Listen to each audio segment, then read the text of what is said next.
Mendengar Prasat RRI Singaraja, siaran kanal informasi dan inspirasi. Terima kasih pendengar Anda masih bersama kami. Tentunya tepat pukul 9 waktu Indonesia Tengah, kembali kami hadirkan dialog Hai Balik Kengken di Prasat RRI Singaraja.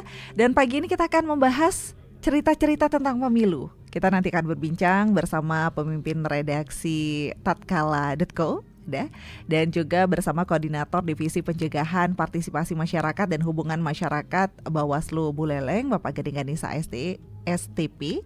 Terkait dengan topik kita, Anda juga bisa bergabung bersama kami pendengar di line telepon 24644 atau bisa mengirimkan WhatsApp-nya di 0811 3999790.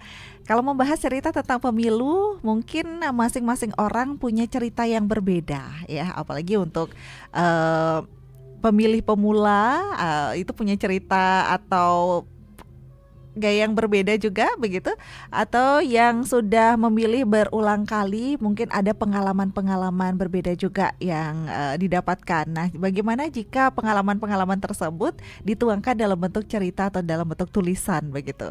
Nah, ini pendengar yang terbaru kerjasama dari Bawaslu yang bekerja sama dengan tatkala.co ini mengadakan lomba menulis ya, lomba penulisan jurnalistik. Kita akan bahas langsung hal ini bersama narasumber yang sudah hadir di Studio Pro 1 RRI Singaraja, pimpinan redaksi tatkala.co. Ada Bapak Made Adnyana Oleh. Selamat pagi. Pagi. Pak Oli, selamat pagi. Salam sehat selalu. Yang selalu semangat. Selalu semangat pagi-pagi Pak Oleh ya. Ya, ini bangun pagi-pagi nih. Biasanya bangun jam 10. Khusus untuk RRI tentunya. Terima kasih banyak Pak Oleh sudah hadir. Dan ada juga Koordinator Divisi Pencegahan Partisipasi Masyarakat dan Hubungan Masyarakat Bawaslu Buleleng, Bapak Gading Ganisa STP. Selamat pagi. Selamat pagi, luar biasa ya. Luar biasa hari ini. Ini menarik dari topiknya saja. Ini cerita-cerita tentang pemilu. Biasanya cerita-cerita ya sudah lewat ucapan begitu ya. Tapi ini dituangkan dalam bentuk tulisan. Nah, ini kenapa bisa ada keterkaitan? Kenapa bisa bergandengan tatkala.co dengan Bawaslu? Pak Oleh, gimana ceritanya nih Pak Oleh? Begini ya, sebenarnya ini ide dari teman saya yang juga penulis tatkala sebenarnya, penulis tatkala.co, Gede Ganesa yang kebetulan juga komisioner di Bawaslu. Sebenarnya saya ingin menjelaskan bahwa tatkala.co itu mungkin di publik di Singaraja tidak banyak yang tahu. Ini home base-nya di Singaraja, tapi tatkala.co itu dibaca di berbagai daerah termasuk di Indonesia, banyak pembaca-pembaca di luar. Anutan tatkala.co itu adalah jurnalisme sastra. Jurnalisme sastra itu, makanya tagline-nya tatkala.co itu ya cerita ya berita. Itu tagline-nya. Artinya berita yang diceritakan. Jurnalisme sastra itu salah satu unsurnya adalah dia tidak melulu memandang atau menulis berita berdasarkan nilai berita gitu. Misalnya contohnya pemilu kemarin yang ada di berita-berita di koran-koran, di media-media arus utama lah terutama ya, itu biasanya yang ingin diketahui orang atau yang diberitakan orang atau disampaikan kepada publik itu biasanya siapa sih yang dapat suara gitu kan, yang ini masuk nggak gitu, yang ini nggak lolos, yang ini kan yang jadi bahan berita, jadi materi berita adalah tokoh-tokoh yang ikut pemilu gitu. Yeah. Jurnalisme sastra itu tidak seperti itu. Ada satu pameo itu seperti ini. Yang membangun candi itu adalah raja-raja. Yang tercatat di selama ini dalam sejarah kita, siapa yang membangun Borobudur gitu, siapa yang membangun Candi Prambanan, siapa yang membangun, kalau di Buleleng itu siapa yang membangun Pasar Banyuasri gitu kan, siapa yang membangun Pasar Banyuasri, ya dibilanglah Bupati Agus Suratnyano gitu kan. Mana pernah Bupati bawa batu untuk membangun gitu. Nah, yang kita ceritakan adalah tukang batunya gitu. Yang kita ceritakan adalah bagaimana orang bekerja, berapa bulan mereka bekerja membangun pasar itu, dari mana mereka, pendapatan mereka seperti apa, pengalaman mereka bikin pasar itu seperti apa. Kita cerita-cerita kecil dari orang-orang kecil itu biasanya yang kita ceritakan gitu. Nah, berkaitan dengan pemilu ini, selain siapa yang mendapat suara berapa gitu kan, siapa politikus yang lolos, siapa politikus yang nggak lolos, siapa yang bertengkar karena suaranya mirip-mirip gitu kan, atau ada yang isu suaranya dicuri gitu kan, yang gitu-gitu yang menarik. Tapi jarang sekali orang menceritakan PPK itu apa saja, punya nggak dia cerita gitu. Melihat dari sisi yang berbeda jadinya ya, artinya Pauli, gini, ada penyelenggara yang bangun pagi-pagi itu nggak ada yang tahu itu. Bangun subuh itu harus sudah di TPS. Atau pemilih yang pertama kali memilih itu seperti apa perasaannya. Terus orang bertanya-tanya kenapa orang memilih partai, kenapa orang memilih sosok, kenapa orang memilih. Nah, yang gitu-gitu tuh jarang orang dengar ceritanya. Nah, kami anutan jurnalisme bercerita itu adalah bercerita hal-hal seperti itu. Makanya kalau baca tatkala.co gitu kan, kalau baca tatkala.co kebanyakan cerita-cerita seperti itu. Cerita misalnya kalau orang sedang membahas perda soal parkir gitu misalnya, yang diberitakan itu kebanyakan DPRD, bupati gitu. Yang mengesahkannya begitu yang mengesahkannya. Ibaratnya. Tapi jarang orang bercitra tentang tukang parkir gitu. Tatkala pernah memuat dan pernah juga mengundang tukang parkir bercerita bagaimana dia menghadapi orang baru, bagaimana dia menghadapi orang cerewet, bagaimana dia menghadapi orang yang nggak mau bayar parkir gitu, semacam itu, dan bagaimana dia tugas malam-malam terus meninggalkan istrinya, bagaimana keluarganya, bagaimana anaknya seperti apa kalau misalnya bapaknya jadi tukang parkir gitu. Itu jarang sekali banyak hal sebenarnya bisa diceritakan ternyata ya. Gitu. Nah, karena anutannya seperti itu, ketika ada ide dari Ganesha bikin ini lomba jurnalistik, saya langsung pikir bagaimana kalau bikin lomba orang-orang bercerita tentang bagaimana mereka mengikuti pemilu. Anak-anak muda SMA itu kan nggak ada suara mereka yang terdengar selama ini. Bagaimana mereka mengikuti pemilu? Keluh kesah mereka seperti apa? Orang yang terbiasa misalnya tidak berhadapan dengan formal, tiba-tiba masuk bilik suara gitu. Apa yang mereka lakukan di bilik suara gitu? Misalnya mereka tidak kenal sama tokoh-tokoh politikus itu, bagaimana cara mereka memilih gitu? Dari mana mereka tahu bahwa kenapa mereka memilih si ini dan kenapa mereka memilih si itu? Apakah mereka tahu dari bapaknya, dari temannya, dari baliho, jarang sekali orang bercerita soal ini. Nah, kita berharap kalau misalnya anak-anak itu bercerita tentang itu, jadinya kita tahu persoalan-persoalan anak-anak, persoalan mahasiswa, pemilih-pemilih pemula itu apa sih persoalan mereka selama ini gitu kan. Jangan-jangan kita nggak tahu apa-apa soal mereka gitu kan, dan kita pura-pura tahu aja gitu. Atau KPU pura-pura tahu, atau Bawaslu pura-pura tahu aja. Karena gaya menceritakan seseorang tuh beda-beda begitu beda-beda, ya. Dan semua akan memiliki cerita yang berbeda-beda, tergantung situasi dan kondisinya. PPK gitu misalnya, petugas pemilihan yang ada di desa terpencil berbeda dengan ceritanya gitu. Di kota gitu kan, semacam itulah. Itu saja dulu, terima kasih. Wah, luar biasa. Kalau dari Bawaslu sendiri Pak Ganesha, kenapa ini pertama kali atau memang sebelumnya sudah pernah atau gimana Pak Ganesha? Kegiatan ini memang pertama kali ya kita lakukan di Buleleng, mungkin di Bali juga pertama ya. Ide bagaimana nanti kita membuat kegiatan untuk bagaimana anak-anak muda khususnya bisa menuliskan cerita-cerita kepemiluannya. Bagi kami ini penting sekali sebenarnya ya, sebagai bahan evaluasi kami di lembaga kami di Bawaslu.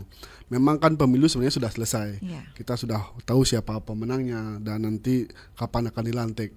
Tapi kita juga perlu tahu bagaimana peran dari para pemuda. Kan kita sadar betul bahwa hampir 60% diinformasikan daftar pemilih kita anak-anak muda. Tapi jarang sekali kita bisa menyentuh bagaimana sih perasaan anak muda ketika pertama kali menggunakan hak pilihnya. Nah, hal-hal ini yang ingin kita tangkap, masukan-masukan dari masyarakat, dari anak-anak muda, dari pemilih pemula sebagai bahan evaluasi kami, sehingga terpikir bagaimana nanti mereka mau bercerita tentang pengalaman-pengalaman kepemiluan mereka, entah itu mereka pertama kali mencoblos seperti tadi yang disampaikan oleh Pak Aule ya, bagaimana perasaan mereka ketika datang ke TPS pertama kali. Yang pikir ini sangat penting untuk kami sebagai bahan evaluasi, sehingga muncul ide bagaimana membuat lomba jurnalistik anak-anak muda, anak-anak SMA, mahasiswa untuk menuliskan cerita-cerita kepemiluannya. Ini sebagai pendokumentasian kami juga ya, bahwa sebagai nanti untuk jadi bahan evaluasi. Dengan gaya yang berbeda jadinya Betul. Bawaslu ya. Kalau dulu Bawaslu mencari data ya dari survei, mungkin mengisi kuesioner atau hal-hal seperti itu, tapi sekarang gaya Bawaslu kekinian begitu ya Pak Oli ya. Kenapa jadinya ke tatkala Pak? Memang ini menarik ya kalau berbicara tatkala ya, karena kalau kita lihat gaya-gaya tatkala memang sedikit berbeda dengan media-media lain. Dan terus terang saya juga beberapa kali belajar banyak di tatkala, ikut juga menulis di tatkala, dan ini penting untuk kita menceritakan ya, karena tatkala memberikan ruang yang baik bagi anak-anak muda, bagi penulis pemula mungkin ya, ruang untuk belajar menulis sekaligus menceritakan dengan gaya yang berbeda. Dan ruang ini diberikan sehingga terpikir bagaimana nanti bekerjasama dengan tatkala untuk memberikan ruang yang sama pada anak-anak muda untuk bisa bercerita. Kalau gaya-gaya tatkala kan bukan gaya-gaya berita yang penuh tekanan artinya ya, tapi santai menceritakan apa adanya, dan rasa ini cukup penting untuk kita bisa berikan ruang pada mereka. Ceritanya biar ngalir gitu ya dari anak-anak muda. Anak-anak muda, nah, siapa ini yang nantinya akan bisa ikut kalau lomba ini? Jadi memang kami mengkhususkan ya untuk lomba ini khusus untuk kepada anak-anak SMA dan juga mahasiswa. Memang sasaran dari awal kita menargetkan untuk para pemilih pemula atau anak-anak muda untuk menjadi sasaran untuk mau menceritakan bagaimana pengalaman-pengalaman kepemiluannya. Apakah ada orang tuanya yang bekerja sebagai KPPS yang gajinya itu bisa beli Pajero, apa benar sampai sehari kerja itu bisa beli Pajero, kan kita butuh cerita ya. Menceritakan bagaimana pengalamannya dia mencoblos pertama kali, seperti apa dagdikduk, apakah berapa lama dia harus membuka surat suara yang begitu besar. Nah, pengalaman-pengalaman itu yang kita tangkap dari anak-anak muda. Dan juga memang media tatkala ini memang pembacanya cukup banyak ya, dari per hari bisa 1.000 sampai 2.000 pembaca, dan kita juga ingin sebagai cara alternatif kami untuk mensosialisasikan keberadaan Bawaslu dengan melalui media-media tulisan. Sosialisasi kami kepada pembaca tentang pentingnya pemilu dan pemilihan. Apalagi sebentar lagi kita akan memasuki tahapan pilkada, dan semakin meningkatkan kesadaran masyarakat untuk peduli tentang pentingnya pengawasan terhadap pelaksanaan pilkada. Pilkada ini ya. Kalau syaratnya nanti gimana Pak? Syarat-syarat untuk ikut serta? Apakah harus punya basic menulis kah? Karena menulis kan kalau menurut Henny nggak gampang begitu ya, tapi ada mungkin orang yang gampang sekali kalau menuangkan isi pikiran dalam tulisan. Orang-orang yang saya ingin ikut menuangkan cerita dalam tulisan tapi belum bisa. Apakah ada mungkin pelatihan dulu sebelumnya atau gimana nih Ki? Memang tidak ada syarat khusus ya. Syaratnya hanya dia memang benar mahasiswa atau siswa. Artinya nanti siapapun boleh ikut terlibat, bahkan tidak ada biaya yang dipungut. Dan nanti di tanggal 24 mereka akan diwajibkan ikut workshop. Jadi di hari tersebut kita akan memberikan informasi tentang apa sih kepemiluan tersebut. Lalu nanti dari tatkala sendiri akan memberikan mentoring, bagaimana menulis yang baik, bagaimana menceritakan kisah-kisah kita dengan narasi yang baik, seperti itu. Berarti kapan jadinya? Waktunya nanti ke pelaksanaannya kan sampai tanggal 3 batas pengumumannya, kita akan pengumuman dari tanggal 23 kemarin. Dari tanggal 23 Terus nanti tanggal 24 kita akan langsungkan workshop di Rumah Belajar Mahima. 24 Mei. Ya. Ada workshopnya. Kalau dari Mahima ini apa nanti yang dipersiapkan untuk anak-anak yang mungkin akan ikut bergabung begitu, yang belum pernah nulis sama sekali agar tertarik juga ini ikut nulisnya? Begini ya, kita di Mahima atau di tatkala, kalau anak-anak atau orang-orang yang pernah belajar ke tatkala atau belajar ke Mahima, kita tidak pernah ngasih tahu bagaimana cara menulis. Kita hanya mendorong mereka, memotivasi mereka bahwa caramu itu benar gitu kan. Tinggal diperbaiki yang gini. Coba cerita secara lisan, misalnya seperti ini. Saya kemarin ketemu ini, terus perasaan saya seperti ini. Saya kaget loh, kok ada orang seperti itu gitu. Dia cerita seperti itu. Nah, ya coba kamu tulis itu gitu. Nggak ada teorinya. Maksudnya kami tidak akan pernah ngasih teori ini. Ganesha tahu dia. Saya tidak akan pernah cara menulis 1 seperti ini, 2 seperti ini, 3 seperti ini, teorinya seperti ini. Nggak gitu. Terus setelah mereka menulis, kita diskusikan. Nah, ceritamu ini bisa menimbulkan salah paham coba logika kalimatnya diubah gini. Coba ini dinaikkan ke atas. Karena orang ingin tahu, ini yang pertama kali ingin diketahui oleh orang ketika kamu menulis gitu. Itu urutan-urutan. Sebenarnya gini, saya cuman ngasih tahu cara berpikir penulis itu. Seorang penulis itu harus bisa menebak dalam tanda kutip ya. Tentu juga ada yang puitik, ada yang kritis gitu, ada yang seperti itu. Nah, semua kalau misalnya dia kritis, kita akan diskusikan, kamu ini mengkritik seseorang gitu, apa buktinya gitu. Kamu harus buktikan di tulisanmu, kamu jelaskan, argumentasimu harus jelas gitu. Harus punya alasan kamu mengatakan bahwa sebuah lembaga gitu misalnya, sebuah lembaga yang kamu kritisi gitu. Tidak boleh. Bagaimana harus kritis? Kayak gini. Kenapa kamu nggak cari misalnya data-data di sini? Kamu coba tanyain aja datanya. Benar nggak seperti itu? Diarahkan. Ya, diarahkan seperti itu. Artinya mereka menulis itu sesuai dengan apa yang mereka pikirkan, apa yang mereka senangi, gaya apa yang mereka sukai. Cara mereka itu seperti apa, kita mengikuti itu, mengikuti cara. Tidak mungkin penulis itu tidak ada penulis yang di tatkala itu sama seperti saya. Dengan itu. Gaya yang berbeda, gaya masing-masing berarti ya. Nah, kalau kami akan mempersiapkan sama anak-anak untuk menggali dulu, kamu cerita dulu. Di mana kamu nyoblos gitu, atau di sebuah desa di mana gitu kan, itu berapa ramai nggak gitu, sepi gitu misalnya. Orang lain mungkin ceritanya ramai gitu kan, kalau dia kan sepi. Kalau sepi gimana gitu, kenapa sepi gitu, dia akan cerita itu. Nah itu kami akan mengarahkan, kalau seperti itu bahan-bahan yang kamu punya itu begini cara menuliskannya gitu, kayak gitu. Karena ada orang yang mungkin lebih lafal untuk mengutarakan langsung, tapi menulisnya jadi kaku. Ada yang menulisnya jadi luas, tapi dia tidak bisa mengutarakan. Nah, hal-hal seperti itu mengkombinasikan itu gimana nantinya Pak Paule? Itu banyak orang yang biasanya orang yang menulis, kalau dulu orang yang menulis itu terutama menulis puisi ya atau karya-karya sastra itu biasanya ya, tidak semua orang yang introvert gitu, orang yang jarang bisa bergaul gitu, orang yang suka menyendiri, tidak suka keramaian, dan lebih banyak merenung, lebih banyak memikirkan hal-hal yang tidak dipikirkan oleh banyak orang gitu. Biasanya dia energinya itu keluar dalam tulisan gitu. Biasanya seperti itu. Atau orang yang ekstrovert itu gampang sekali naik panggung gitu, gampang sekali ngomong kemana-mana, pokoknya tapi nggak bisa nulis gitu. Nah itu dia. Nah ini sebenarnya gini, ini sebenarnya cara kita memandang tulisan dan lisan gitu.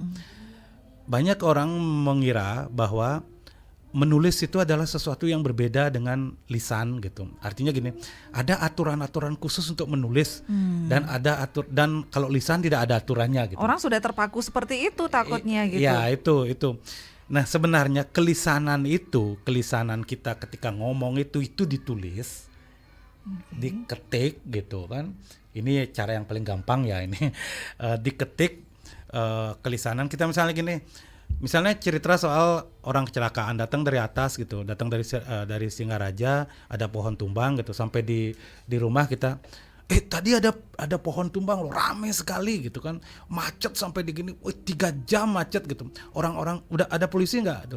Ada waktu itu, tapi kayaknya susah mengurainya karena seperti ini kejadian. Kan bisa cerita kayak gitu. Ya, coba kalau itu ketik aja itu gitu. Nanti setelah diketik, kita sesuaikan dengan ejaan, logika kalimat, subjek, predikat, objek gitu misalnya. Kita sesuaikan, jadilah cerita kita. Nggak perlu, karena selama ini orang berpikir kalau nulis itu ya seperti tugas kuliah, seperti tugas gini, harus ada pendahuluan, harus ada isi, harus ada kesimpulan dan saran-saran. Karena kita sering berpikir seperti itu. Makanya merasa sulit sekali menulis, padahal menulis itu adalah mengetik atau menjadikan huruf kelisanan kita gitu kan itu. Makanya dalam tulisan itu bagaimana lisannya orang itu akan tampak dalam tulisan. Misalnya dalam kelisanan orang itu humoris gitu. Suka sekali nyeletuk sering menemukan istilah-istilah yang tidak yang mengejutkan, yang mengagetkan, yang membuat orang jadi tertawa. Itu terbawa dalam tulisan harusnya gitu. Harusnya, tapi kan karena dia mengira bahwa menulis itu tidak seperti itu, jadinya seluruh elemen unsur-unsur yang ada dalam dirinya, sifat-sifat yang ada dalam dirinya jadi tidak terbawa dalam tulisan. Jadinya dia seperti kaku tulisannya karena dia berpikir, kalau kalimat misalnya aku bikin kue gitu kan, saya membuat kue gitu kan, kenapa nggak bikin aja bahasanya gitu. Itu semacam itu banyak sekali ketika saya buka misalnya sama penulis tatkala lah terutama, ketika saya buka baru mereka ada keberanian untuk menulis gitu. Bahwa tidak ada aturan seketat itu dan tidak ada orang yang menghukum nanti kalau misalnya salah. Yang menghukum itu pembaca. Kalau tulisanmu jelek, formal itu dalam pengertian itu bahasamu kaku gitu misalnya paragraf pertama aja kamu sudah ditinggalkan, kan capek-capek kamu nulis semalaman gitu. Oke, baik. Tapi kalau nanti saat lomba jurnalis terkait dengan cerita-cerita tentang pemilu ini ada tema khusus tidak, Pak Oli? Nantinya tidak ada, cerita bebas saja gitu, bebas dan subjektif itu dalam pengertian dia tahu itu gitu kan. Kunci dalam menulis itu memang menulis terutama karya jurnalistik itu nggak boleh ngarang, dia harus benar-benar tahu dan dia alami. Makanya kalau orang-orang yang baru menulis misalnya, kalau kita menjadi wartawan ya, kalau RRI menjadi wartawan itu kan sudah dikenal, datang sama bupati gitu atau datang sama kepala dinas, kita harus kalau misalnya kita nggak dikenal kita kenalan dulu gitu, semacam itu. Tapi kalau anak-anak ini menulis, dia menulis dengan bahan-bahan, dengan narasumber yang ada di sekitar mereka, dirinya salah satunya, temannya, orang tuanya, keluarganya, orang-orang di desanya. Makanya menulis judulnya menulis cerita-cerita pemilu di sekitarmu. Artinya sekitar yang dikenal gitu. Tidak harus wawancara ke mana-mana gitu, tidak harus ke wawancara ke mana. Kuncinya adalah jujur gitu, nggak boleh ngarang. Dan fakta ya, dan fakta, gitu. Tetap fakta. 5W1H itu tetap ada gitu. Dan fakta. Dan kalau terkait dengan tema yang bebas, berarti menceritakan diri sendiri atau menceritakan orang lain bolehnya di sana? Boleh. Sudut pandangnya boleh menceritakan diri sendiri, boleh dalam bentuk saya waktu itu boleh gitu. Atau menceritakan orang lain, tapi dia ketahui itu. Jadinya kan dia gitu kan.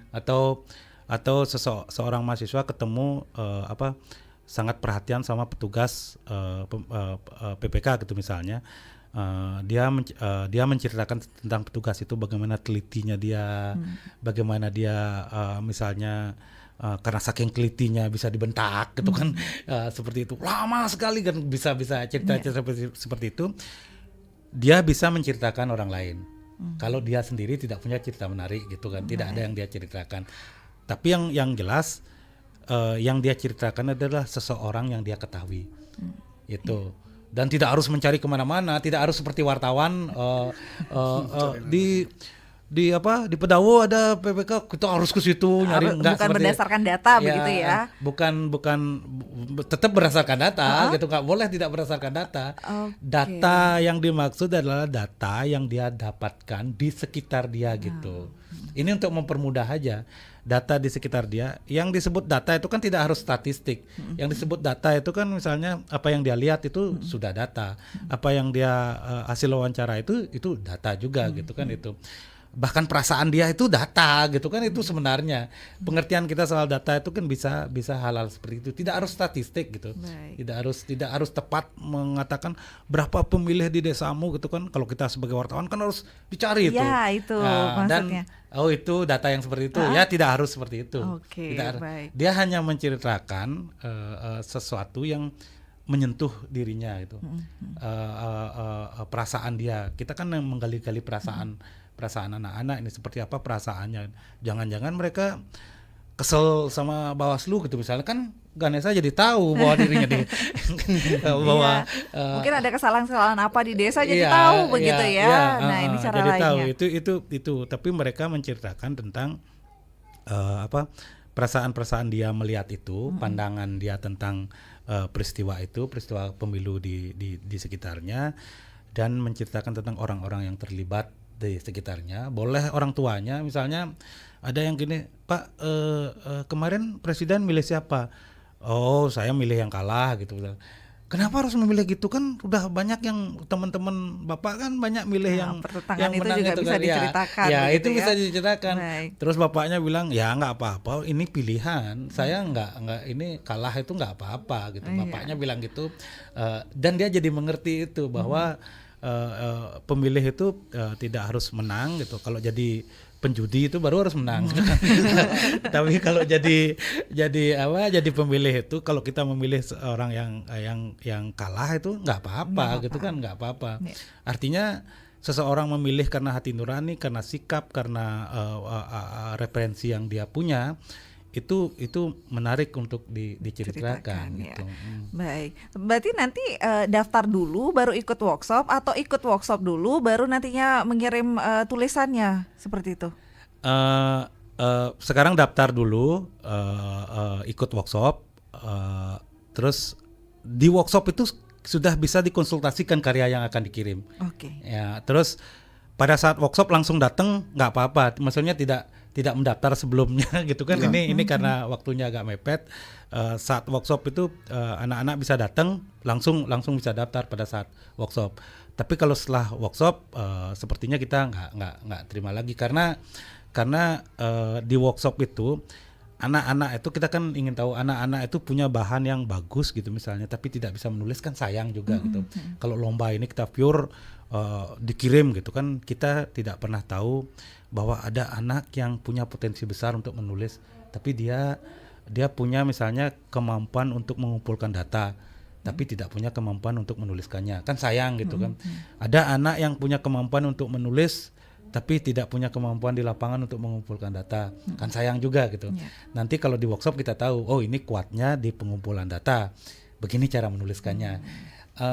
Mereka bisa menulis dulu, terus dikonsultasikan pada saat workshop nanti. Gitu ya, pada workshop nanti. Dan disempurnakan di sana. Ya, disempurnakan ya? di situ. Artinya kita ingin anak-anak bisa gitu kan, ingin anak-anak bisa menulis. Lomba ini tujuannya membuat anak-anak bisa menulis, bisa menceritakan apa-apa yang mereka ketahui, termasuk persoalan-persoalan politik gitu.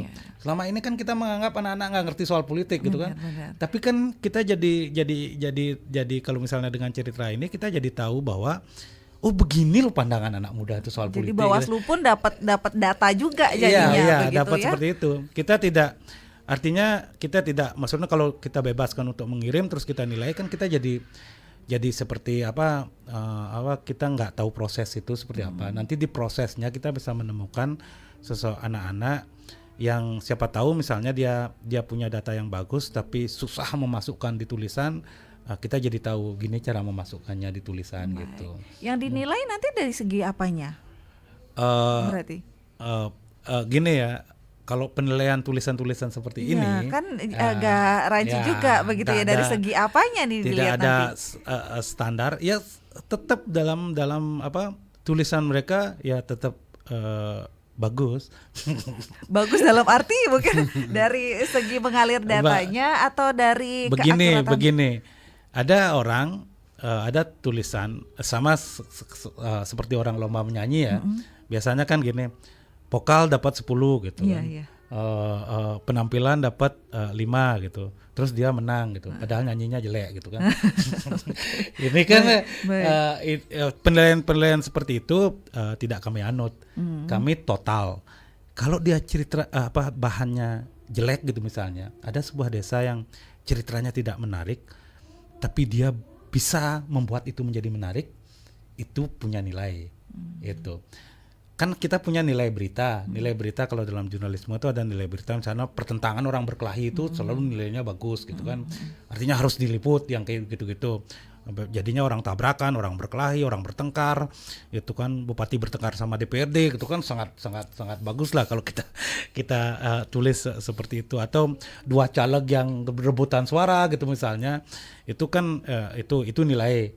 Nah ada kami di desa kami nggak ada yang seperti itu, satupun tidak memenuhi syarat nilai, tapi dia misalnya ada sesuatu yang sepi, hal yang tidak dipikirkan orang, terus dia bisa menceritakan dengan bagus, itu punya nilai. Berarti gitu. ada nilai-nilai khusus lah ya yang dinilai nantinya, bukan dari banyaknya pembaca nanti di tatkala atau seperti itu. Ya, tentu saja kalau secara umum itu kita menilai bahasa gitu kan, bagaimana mereka mengelola bahasa, bagaimana gaya mereka bercerita, terus apakah dia bisa menuliskan datanya dengan bagus kalau dia punya data yang bagus, atau kalau dia nggak punya data seperti saya bilang tadi, datanya nggak bagus tapi dia bisa menuliskan dengan bagus dan membuat orang menjadi tersentuh gitu misalnya.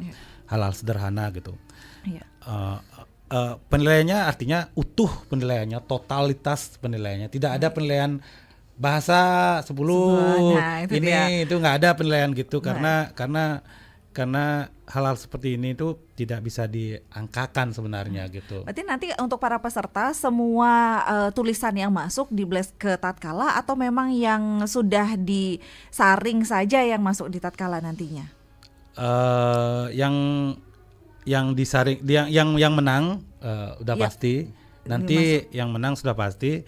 Nanti ada yang menarik lagi, misalnya ada tulisan yang kita temukan menarik tapi dia tidak menang, kita bisa perbaiki lagi, kita bisa diskusikan lagi sama penulisnya dan untuk dimuat gitu. Berarti tidak semua peserta nantinya. Hedi kira semua tulisan masuk, jadi siapa yang paling banyak pembacanya itu juga mendapat nilai khusus begitu. Tatkala tidak pernah menggunakan cara-cara seperti itu. Baik, kalau seperti itu kan tugas editornya lumayan berat juga nanti, takutnya ada bahasa-bahasa yang mungkin kurang cantik untuk dibaca begitu. Ini editornya kerja keras nanti. Baik, dan menarik juga untuk mendengar Pro 1 RRI Singaraja, untuk Anda yang mungkin ikut bergabung bersama kami ya. Mungkin ada hal-hal yang ingin Anda tanyakan, sampaikan juga ya terkait dengan cerita-cerita tentang pemilu, karena ini menarik. Pertama kali diadakan ya, kerjasama Bawaslu dengan tatkala.co ini, jadi sekali mendayung kayaknya berapa pulau terlampaui ini, mengajak anak muda untuk menulis, iya begitu. Dari segi literasi juga akan ditumbuhkan begitu kalau dari sini. Kemudian dari Bawaslu sendiri pengawasan terkait dengan pemilu nampaknya dapat juga begitu. Betul, ya, karena kesadaran pemilihnya seperti apa, atau mungkin dari permasalahan-permasalahan yang mungkin didapatkan atau diceritakan oleh para peserta nantinya begitu. Anda juga bisa bergabung pendengar bersama kami di line telepon dan juga di WhatsApp kami di 0811 399 9790. Tapi sebelum itu kita jeda sejenak dulu. Tetaplah bersama kami di Pro 1. Pro 1, kanal informasi dan inspirasi. Kol, kol, kol, kol, kol. Aku adalah binatang yang larinya paling cepat di hutan ini. Dongeng sudah ada sejak 6.000 tahun atau sekitar abad ke-16 atau 17 yang telah dipercayai oleh banyak pengamat sejarah. Dongeng dapat meningkatkan perkembangan pada otak kanan anak, psikologis, kecerdasan emosional, dan meningkatkan imajinasi anak. Dongeng membantu anak-anak dan siapapun mengenai pelajaran hidup yang berharga serta mengajarkan tentang perbedaan yang baik dan buruk. Perkembangan zaman yang pesat menggeser fungsi dan kebiasaan masyarakat sebelumnya.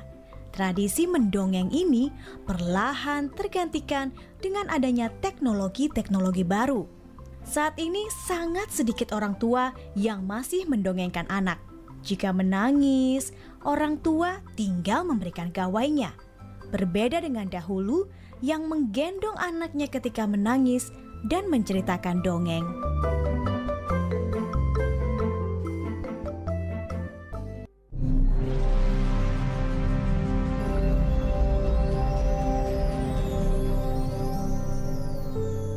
Buku Merayakan Ingatan, catatan seorang dokter dari Bali melanglang di pedalaman Kalimantan. Sebuah karya dari Dr. Putu Arya Nugraha, lahir di Kayu Putih 1 Juni 1975. Buku ini di awal bab yang menyajikan kisah liburan Dr. Arya ke New South Wales, Australia bersama keluarganya, yaitu istri, anak, dan kedua orang tuanya. Pada bagian ini, kita akan menemukan penghormatan besar seorang dokter kepada kedua orang tuanya, terutama ibunya. Pak dokter menganggap kedua orang tuanya ialah malaikat. Karena berkatnya, ia bisa menjadi seorang dokter spesialis meski ayahnya hanya pensiunan guru SD dan ibunya tak sampai sekolah SMP. Pak dokter percaya bahwa apa yang ia tanam, itulah yang akan ia tuai. Pada bagian kedua, kita diseret kepada kisah awal 2001, Sungai Kayan, Kalimantan Utara. Sebuah kisah petualangan akan segera dimulai oleh seorang dokter. Kalimantan dengan alamnya yang seperti surga membuat kita membayangkan keadaan awal 2001, penuh pohon-pohon hijau, sungai yang bersih dari plastik, dan masyarakatnya yang memperlakukan alam sama halnya ibu kandung sendiri. Seorang dokter dipaksa bertahan hidup dengan tidur di bawah atap langit, berlantaikan pasir, angin sebagai dinding, suara aliran sungai sebagai musiknya, dan nyawa taruhannya. Di balik semua itu, buku ini penuh dengan sisi kemanusiaan yang membuat kita akan bertanya-tanya sisi humanis kita dengan manusia yang lain. Kegiatan turne puskesmas keliling dari satu desa ke desa yang lain dengan jalur transportasi utamanya ialah sungai telah menelan nyawa dokter Ketut yang menjadi tantangan dokter Arya untuk melanjutkan dan melawan rasa takutnya melewati arus sungai yang kadang-kadang tidak bersahabat. Selain itu, seorang dokter Arya harus melakukan apapun demi misi penyelamatan medis dengan peralatan yang terbatas. Di bagian akhir buku, kita akan dicengangkan dengan keluhuran hati seorang dokter memberikan makan sarapan pagi kepada petugas sapu jalanan di kota Singaraja dan memberikan pelayanan kepada seorang ibu yang mengalami pembusukan di kakinya. Bahkan mengasuh seorang bayi yang yatim piatu sejak lahir ke dunia. Sebuah karya dari Dr. Putu Arya Nugraha hadir dengan cetakan pertamanya pada Februari 2019 dengan 108 halaman yang diterbitkan Mahima Institut Indonesia dan Yayasan Sesama. Melukiskan catatan seorang dokter Arya ketika bertugas di pedalaman, dan semua hasil penjualan buku ini didonasikan untuk kegiatan sosial. Literasi Esensi Buku, persembahan Radio Republik Indonesia Singaraja. Ujung tombak kita ini adalah perbekal ini gitu loh, yang menyampaikan informasi yang benar ke masyarakatnya. Jangan takut melaporkan pelaku-pelaku penempatan non prosedural ke polsek atau kemana gitu, dia curiga, silakan. Masyarakat Bali pada umumnya itu pintar-pintar banget. Ada yang bisa bikin ini, ada yang bisa bikin itu. Karena kendala lah mereka membuat mereka males. Karena apa? Satu permodalan itu yang pertama. Iya, modal. Sebetulnya konsep energi bersih yang paling baik adalah yang sesuai dengan sumber daya alam yang dimiliki oleh negara tersebut. Jadi dalam hal ini karena Indonesia ini negara kepulauan, maka konsepnya bukan lagi konsep interkoneksi. Kalau pulau-pulau yang besar mungkin bisa ya Sumatera, Jawa. Tapi begitu kita bicara Indonesia Timur, maka itu harus menggunakan kearifan lokal. Simak pembahasan topik yang menjadi isu terkini dalam dialog Hai Bali Kengken jam 9 hingga jam 10 pagi di Pro 1 RRI Singaraja, siaran kanal informasi dan inspirasi. Ya, pendengar Pro 1 RRI Singaraja, kembali kami hadirkan dialog Hai Bali Kengken membahas cerita-cerita tentang pemilu. Ya, satu lomba diadakan oleh Bawaslu bekerja sama dengan Tatkala.co mengadakan lomba penulisan jurnalistik terkait cerita-cerita tentang pemilu. Kita masih berbincang bersama pimpinan redaksi Tatkala.co Bapak Made Adnyana Ole dan juga bersama Koordinator Divisi Pencegahan Partisipasi Masyarakat dan Hubungan Masyarakat Bawaslu Buleleng Bapak Gede Gadesa STP. Dan terkait topik kita, Anda juga bisa bergabung bersama kami pendengar. Mungkin ada hal-hal yang ingin Anda tanyakan di line telepon 24644 atau bisa bergabung di WhatsApp kami 0811399970. Di WhatsApp ada yang menanyakan Tatkala itu apa katanya, koran atau di mana bisa membaca. Nah, banyak mungkin Pak Oleh ini yang di desa-desa belum tahu nih. Malah jadi nanya Tatkala nih Ki. Gimana Pak Oleh? Tatkala itu media online. Awalnya itu dibangun sebagai media pelatihan gitu. Kan kami punya komunitas Mahima di Singaraja, banyak anak-anak yang belajar menulis. Terus kami berpikir di mana harus dimuat tulisan-tulisan mereka. Makanya kami bikin plafon Tatkala co gitu kan, tatkala.co. Buka aja itu ada tulisan-tulisan itu. Tatkala.co itu dari statistik ya, dari analitik yang kami lihat itu di Buleleng memang tidak begitu terkenal. Maksudnya dari pembacanya itu yang paling banyak pembacanya itu di Denpasar, terus Jogja, kota-kota besar itu selalu di analitik itu kelihatan, Jakarta, Padang, dan kota-kota besar di Indonesia. Dan kalau di luar itu banyak dibaca di kota-kota di Jerman, Australia paling banyak, Amerika ada itu, setiap hari itu muncul pembaca-pembaca dari situ. Saya berpikir ini media ini tidak menganut, artinya kalau ingin cari informasi tentang yang viral-viral itu tidak ada di tatkala.co, karena kami tidak menulis hal seperti itu. Ada sensasional itu nggak ada hal-hal yang sensasi.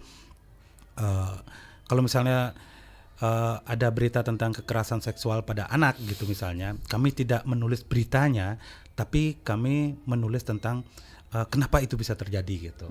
Dan apa yang harus dilakukan. Itu tulisan-tulisan yang yang ada di Tatkala. Dan lebih banyak menulis orang-orang kecil, orang-orang yang selama ini tidak jadi target berita gitu. Target berita dari media arus utama. Itulah yang kami, misalnya kemarin meskipun tatkala.co itu tidak menganut, tidak dengan sengaja menuliskan harus viral gitu, tapi ada tulisan-tulisan yang viral. Seperti kemarin ada tulisan siapa namanya, Artano dari Desa Petawa, itu tukang penek, tukang panjat, kayaknya tukang panjat terakhir lah itu. Dia penghidupannya sebagai tukang panjat aja, dan itu banyak sekali yang baca. Banyak yang baca, dan bukan hanya di Buleleng tapi di beberapa kota-kota lain, pembaca lain dari di luar Bali itu banyak yang baca cerita-cerita seperti itu. Itu menceritakan soal seseorang tukang panjat aren, pokoknya dia sembarangan, mau diupah, mau tukang panjat apapun dia mau gitu. Nah, tulisannya hal-hal seperti itu. Tidak banyak ada berita-berita yang selama ini ada di Facebook atau ada di media-media lain gitu. Dan toh juga sudah ada di media lain, ngapain kami juga ikut memberitakan hal-hal seperti itu gitu. Juga banyak ada di media sosial itu banyak.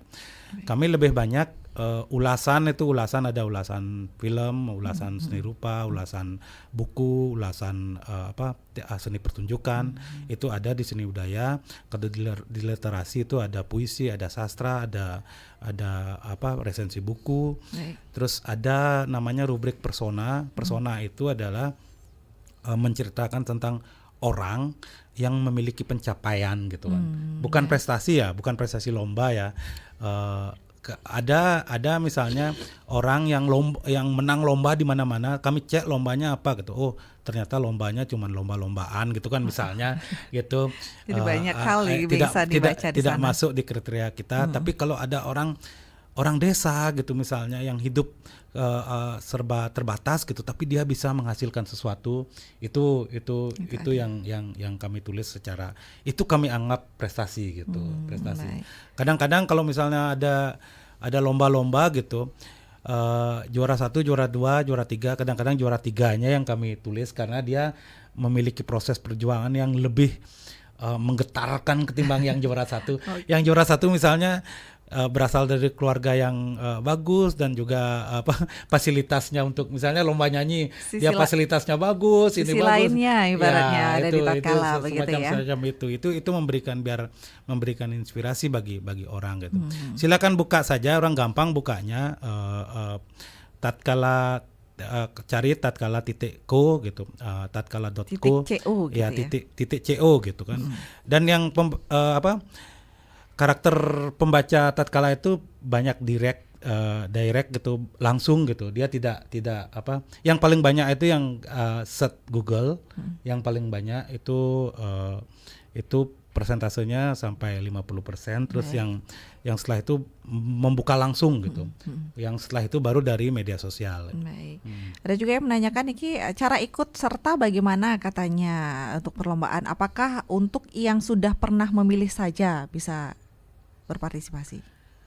Memang untuk syaratnya tidak ditentukan ya. Syaratnya kita mengkhususkan kepada siswa dan mahasiswa. SMA, SMK, mahasiswa. Ya, siswa baik itu SMA, SMK, artinya dia tidak harus meskipun SMA tapi belum pernah memilih usia 16 tahun juga boleh.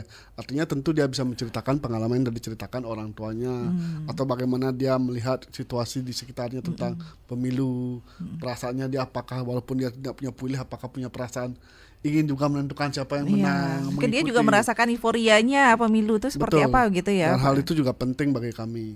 Artinya tidak harus dia terdaftar di DPT seperti itu ya. Yang itu kalau sudah untuk menggunakan hak pilih memang nanti terdaftar di DPT. Tapi untuk lomba ini tidak khusus seperti itu. Khususnya adalah dia terdaftar sebagai siswa SMA, SMK ataupun dia sebagai mahasiswa. Nanti prosesnya bisa mendaftar di Tatkala Media ya, di Instagram bisa mendaftar. Itu kita buka pendaftarannya sampai tanggal 23. Setelahnya nanti tadi sudah disampaikan, kalaupun tidak sempat mendaftar di media, nanti bisa datang langsung pada kegiatan workshop di tanggal 24 di Rumah Belajar Mahima di Pantai Indah. Jadi bisa langsung di sana bercerita, nanti langsung seperti tadi disampaikan oleh Pak Ole ya, bagaimana mekanismenya. Nanti pengumpulannya batas akhir itu sampai tanggal 3. Nanti akan diumumkan 6 terbaik, itu tentu akan nanti dimuat di tatkala langsung. Dan sisanya nanti tentu akan ada koreksi dari tatkala kalau memang tulisannya layak untuk dimuat pasti juga akan dimuat seperti itu. 6 tulisan. 6 yang dicari ya. Ya, Pak dari Ganesha. kita ini ada mencari 3 besar dan 6 besar terbaiknya yang akan dicari untuk bisa nanti dimuat di tatkala. Oke.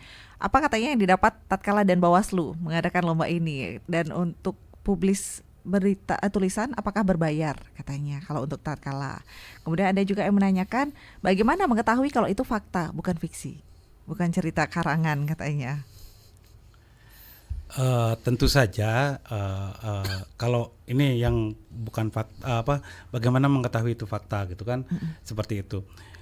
Tentu ada kunci-kunci yang kita harus tahu bahwa itu fakta atau tidak. Misalnya gini, kalau dia bilang bahwa itu ketika pemilihan terjadi hujan gitu kan, itu kayaknya nggak ada nggak seru kalau tidak ada hujan, terus ditambahi kata hujan gitu kan. Itu kan kayak gitu tuh nggak ada. Artinya kita tahu, kita cek, oh masa hujan waktu itu ya. Terus kalau hujan itu kan ada logika misalnya kalau hujan kenapa mereka melakukan ini, kenapa nyambung mereka bisa gitu nyambung nggak gitu. Ada hal-hal yang bisa kita tentu saja tidak bisa kita, artinya gini, ada sesuatu yang mereka dramatisir gitu misalnya, dan halus sekali caranya. Biasanya itu kami duga biasa menghadapi penulis seperti itu bagi kami itu nggak apa-apa gitu.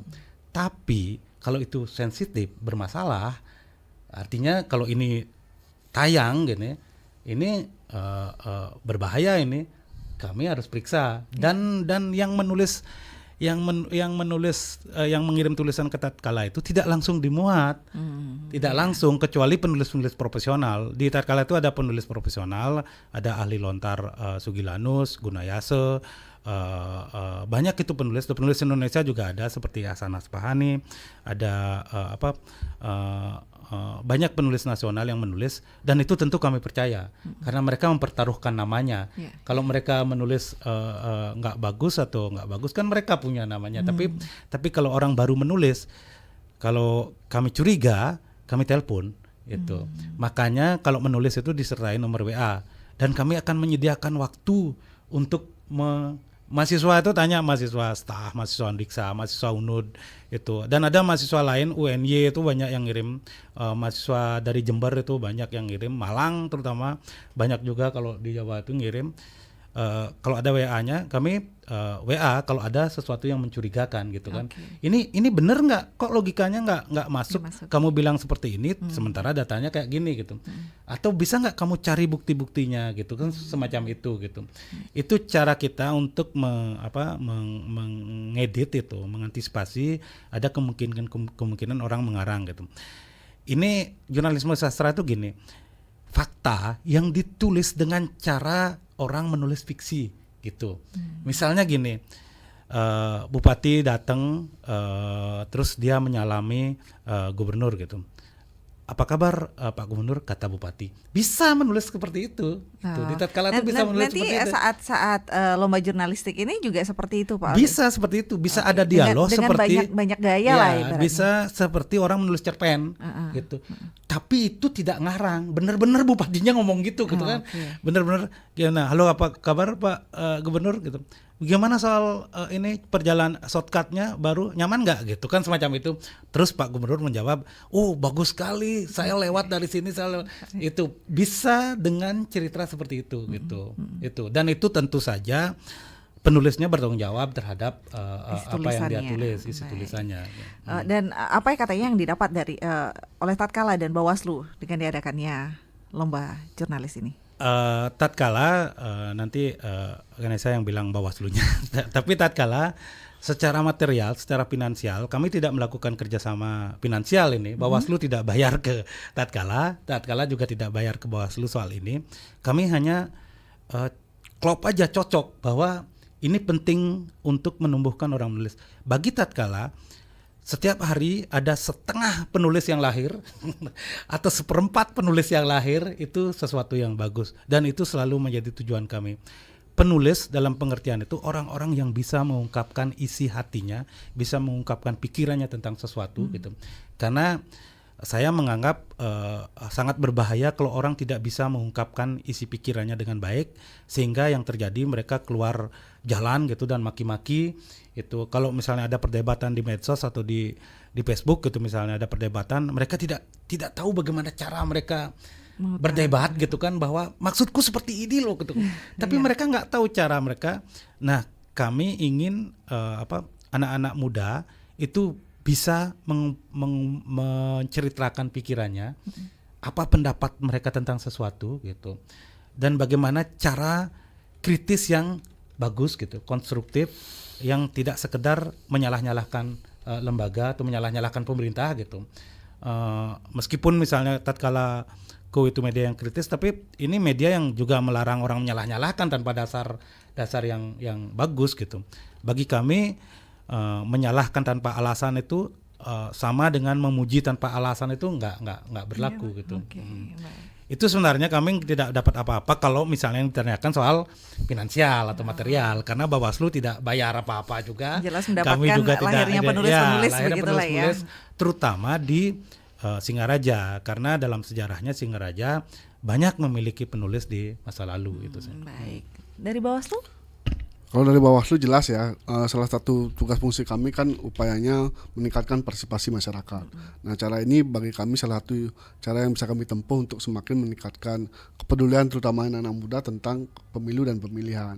Karena memang momennya sangat tepat, kita selesai pemilu, nanti akan ada pilkada serentak, maka peran kami untuk semakin meningkatkan kesadaran masyarakat, termasuk juga mencegah terjadinya pelanggaran melalui cara-cara yang dekat dengan anak muda, salah satunya dengan dunia sastra, dengan penulisan. Jadi harapannya seperti itu. Dan memang tadi disampaikan oleh Pak Oli ya, kita nggak ada MOU resmi, tidak ada timbal balik, tapi kami sama-sama percaya, punya keyakinan bahwa ini penting untuk dilakukan. Bagi kami sendiri di Bawaslu yang memang punya tugas untuk meningkatkan partisipasi masyarakat dalam pemilu dan pemilihan. Baik. Dan ini ibaratnya sejalan begitu ya, gayung bersambut ya Pak Oli ya, benar ya begitu ya? Ya, kami juga kalau urusan-urusan kepenulisan kami selalu bersemangat. Dengan lembaga apapun kita akan bekerja sama untuk hal-hal seperti ini, menciptakan penulis-penulis atau menciptakan anak-anak muda yang belajar bagaimana cara mereka mengungkapkan isi hatinya, itu mengungkapkan pendapatnya tentang sesuatu atau mengungkapkan sikap kritisnya terhadap sesuatu gitu. Baik. Ada Pak Nyoman Sudarsana juga yang mengirimkan WhatsApp-nya. Swastiastu, Bapak narasumber, terima kasih infonya terkait lomba menulis cerita kepemiluan. Kami sangat mendukung kegiatan tiada lain untuk mengetahui data proses kejadian dalam kepemiluan yang sudah lewat, dan informasi yang disampaikan dalam cerita tersebut bisa digunakan untuk sebagai evaluasi dalam pengawasan pelaksanaan pemilihan nanti. Ada pertanyaan juga, apa tujuan utama dilakukannya lomba cerita? Bagaimana syarat peserta dan hadiahnya? Itu sudah tadi diceritakan ya. Mungkin selengkapnya di media sosialnya ada tidak? Ada, nanti disampaikan di media sosial Bawaslu dan juga media sosialnya Tatkala. Oke, ini ada juga mengucapkan terima kasih menyediakan ruang melestarikan budaya menulis dan literasi katanya untuk Tatkala. Dan terakhir mungkin sebagai closing statement-nya, sudah jam 10 ternyata ini kita asik ngobrol bahas cerita menulis ini. Terakhir untuk closing statement-nya dari Bawaslu dulu deh kalau gitu. Jadi memang kami berharap nanti antusiasme masyarakat cukup tinggi untuk turut serta mengikuti lomba ini. Nanti khususnya anak-anak muda ya, untuk mau berani menuliskan cerita-cerita kepemiluannya. Karena ini penting ya, dan tadi sampaikan menulis cerita ini tidak harus terkhusus tulisannya, yang penting dia mau tampil, mau menceritakan isi hatinya tentang bagaimana dia melihat situasi pemilu. Jadi silakan nanti ikuti lombanya dan ayo bersama-sama kita belajar menulis. Ayo bersama-sama belajar menulis. Pak Oleh, silakan. Saya hanya berharap dengan kegiatan ini anak-anak tidak takut menulis, dan lomba ini jangan takut untuk ikut gitu. Kalaupun tidak dapat juara, kita akan dapat pengetahuan tentang menulis. Jangan takut karena ini bukan tugas kuliah. Tidak akan dinilai ABC, tidak berpengaruh terhadap kenaikan tingkat, atau tidak berpengaruh terhadap tidak berpengaruh terhadap nilai-nilai formal gitu. Tapi ini untuk pengalaman kalau orang yang pertama menulis, ini pengalaman, jadi tahu bahwa menulis itu seperti ini, tidak semenakutkan kalau orang menulis, karena banyak pertanyaan gini, kalau menulis kalau dituntut gimana gitu kan, semacam itu. Kalau misalnya gini, ya ada cara-cara untuk kita menghindar, jangan. Nah itu yang kita pelajari dalam menulis ini, bagaimana cara kita kritis tapi aman gitu kan, tidak menyinggung siapa-siapa, tidak ada potensi mencemarkan nama baik, tidak ada potensi untuk menyalahkan sebuah lembaga tanpa alasan-alasan yang jelas gitu. Dicoba aja dulu gitu mungkin ya, dicoba saja dulu, rasakan katanya sensasinya menulis ya, nanti ketagihan katanya kalau untuk menulis. Baik, terima kasih banyak untuk para narasumber, ini luar biasa, semoga acaranya berjalan lancar dan antusias masyarakat banyak juga dari anak-anak SMA, SMK, mahasiswa. Umumnya tidak ya Pak Gadesa ya? Belum untuk umum ya, berarti untuk SMA, SMK dan mahasiswa. Karena memang ini niatnya untuk menumbuhkan budaya menulis juga dan untuk menceritakan terkait dengan kepemiluan. Terima kasih banyak untuk para narasumber, pimpinan redaksi Tatkala.co Bapak Amade Adnyana Oleh, terima kasih banyak, dan juga Koordinator Divisi Pencegahan Partisipasi Masyarakat dan Hubungan Masyarakat Bawaslu Buleleng Bapak Gede Ganesha STP. Terima kasih banyak, cerita-cerita tentang pemilu kami hadirkan dalam dialog Hai Balik Kengken pagi ini. Kami akhiri pendengar, terima kasih untuk kebersamaannya dan tetaplah bersama kami di Pro 1.